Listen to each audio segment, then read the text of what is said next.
Greetings and good evening, everyone. My name is Chantay. I'm here with some analysis here. I also go by sometimes Shanteezy because my friends in college did give me that nickname, or Tay. Not Tay Tay. Tay Tay's for some folks, but Tay. And I'm going to come to you with some stuff. So, as you know, I always start off with the coronavirus because the coronavirus is the main thing that is happening in our country on what's going on right now. So here we are. Globally, hey Tasha, we have reached 20,004,254 cases. I'm surprised the Washington Post didn't say, breaking news, we have reached 20 million cases across the 188 countries, including the United States. So we at 20 million. For more, you can always go to the John Hopkins website. It's jhu.edu.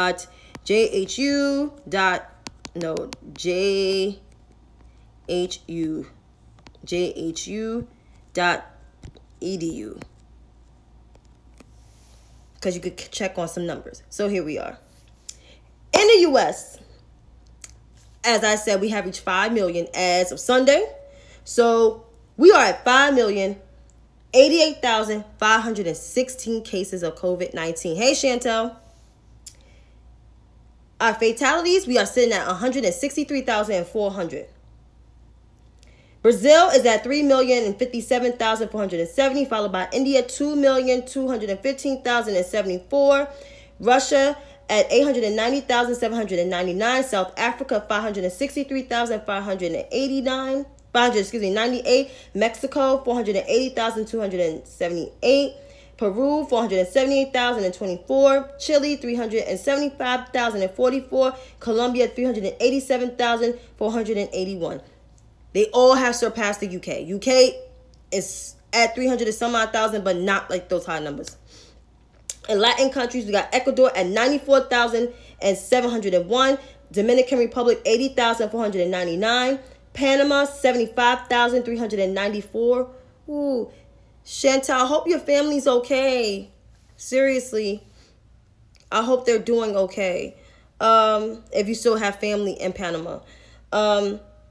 Guatemala, we have 56,987. Honduras, 47,454. El Salvador, 20,872. And the African nations, we all know that South Africa does have the highest numbers. Nigeria is at 46,867. Ghana, 41,212. Kenya, 60. Yes, they're good. Okay, good. I'm glad they're good, because I was a little scared. 26,928. Cameroon, 18,042. Senegal, 11,312. And Gambia, 1,235. Ooh. Haiti, 6,634. Followed by Jamaica, 1,023. Tasha, hope your family's good in Jamaica, if you're still on. Bahamas, 945,000. Guyana, 568,000. Trinidad, 281. Jesus Christ. Barbados, 142,000. Antigua, 92,000. Belize, 154,000. No, excuse me. Antigua, 92. 92 cases. Sorry. Not 92,000 Belize, but 92 cases. I know some Belizeans that I know. I hope their families is all right. No, that's in Antigua. I'm sorry. 92 cases in Antigua. Belize is 154. And that's even nerve-wracking because they were in 40 cases and now they got a lot. Oh, because I got mixed up with the number saying 92,000 for Antigua, but it's really 92 cases. They're under 100 cases. St. Vincent, 57. St. Lucia, 25. Grenada, 24. While Dominica is still at 18 cases.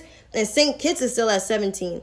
I tried to look up the cases for St. Martin, but it's not on there. I'm assuming they don't have no COVID cases. But the islands are actually doing a little bit better. Well, I can say a lot better than in the United States.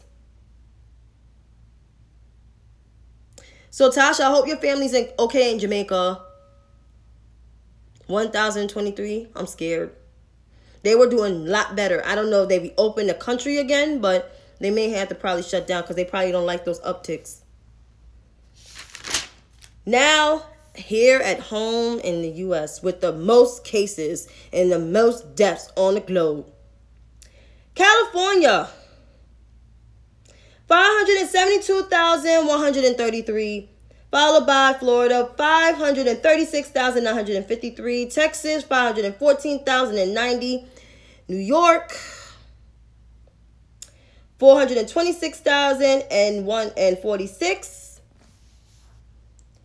Georgia, 202,276, Illinois, 197,326, Arizona, 187,621, New Jersey, 186,884, North Carolina, 137,057, Louisiana, 132,079, and lastly, South Carolina at 101,159. This is not getting any better. The only places I know on this list that's slowing down their curve is New York and New Jersey. And New York and New Jersey had the most cases. They still got the most fatalities, but there are other states that's trailing them behind with the fatalities. But in terms of cases, New York has the 4th largest cases now, and New Jersey has the 7th largest cases right now. Yeah. No, 7th or 8th. 1, 2, 3, 4, 5, 6, 7, 8. I was right. The 8th largest cases. In the counties, Los Angeles had 208 for 563. Gosh. Followed by Miami-Dade County at 132,461. Maricopa, 126,053. Cook County, 111,447. Harris County, 85,757. And Queens, which was the epicenter of all this, has 67,940. And, of course, you know there's no coordinated strategy. You all know that. Well, Donald Trump did have a press conference and basically didn't really too much talk about COVID-19. He talked about mail-in voting as a fraud. It will create fraud. I guess he said we don't want to have a rigged election. He also said mail-in voting, our system is not equipped for it. The post office is not equipped for it, even though he is undermining the post office and has so far defunded the post office so far. And they're not even mentioned in the Republican relief bill. They're in mostly the Democratic relief bill. And people need to vote like they are in World War I and World War II. What? And then he takes credit for the stock market going up. He claims new jobs are growing. Unemployment is dropping, he said, which is not true because unemployment is at 10.1%. It only dropped 1.5 points in the entirety. And the black unemployment rate is at 14.6%. We have the highest, followed by the Hispanic is around like 12 or 13%. Only unemployment rate is in a single digits is the white unemployment, and I think it's at 8%. So there's still a problem with jobs. I'm just saying. He also claimed there's a housing boom. People are losing their homes. That's why there's a housing boom, because people cannot afford to be in their freaking homes anymore. He also claims there's assistance to help people. He basically claimed a whole bunch of shit. We all know this is a lie. The economy is not really doing well. The stock market is going up because my mom just told me, and we had a discussion before I came on this live with all the hosts of other things. We did talk about COVID, and I read the numbers of these cases to her, and we were talking about the financial implications of everything that's basically going on. Things are not going to look good. There are a lot of states that need federal aid, and this administration with this Republican GOP is scaling back and holding shit up for us. So that's why I talk about COVID. I spend time on COVID because COVID is very important as a subject. It doesn't only deal with health disparities, it deals with an economic crisis, and it deals with a racial disparities with healthcare. I was talking to one of the women in my church that I fellowship with in churches, and her healthcare, it's in limbo because there's a lot of things she's given to healthcare, and it's like she don't get the services that she needs because due to this stuff. So this is where we are in COVID-19. It's exposing a lot of racial disparities within healthcare, within our economics, within other institutions, education and jobs and everything else. So this is where we are. And of course, with the relief, there's still no signs of relief. Donald Trump talks about this whole executive order, which we all know is bullshit because he cannot put out an executive order without congressional oversight and approval. And that's going to be a fight of the century. Anyway, moving right along, there was a White House press briefing. I didn't really watch too much of it because it was just full of manifestos of lies. But it was basically saying Democrats are coming up with no relief. That's bullshit. And she was pressed about the whole thing and said what did she say? And then she said, we hope to have this executive order move quickly with the extra $400. And there was like a lot of state departments, labor departments, they saying it was like, you're not getting this money. It has to be congressional oversight. And it's true. Because that's part of the Constitution. It's the law. Pretty much. But yeah, there was a whole manifesto, a lot saying Democrats don't do nothing. He suspended student loan payments, but did not really suspend student loan payments. But in the HEROES Act, it forgives student loans. So with all these progressives talking all this shit, saying like Nancy Pelosi don't do much, that's a whole ass entire lie. We all know that. Thanks, Junior. And with the payroll tax cut, you are messing with people's Social Security and Medicare. That's the older population that you care about. That's my dad's population. So you're messing with his shit too.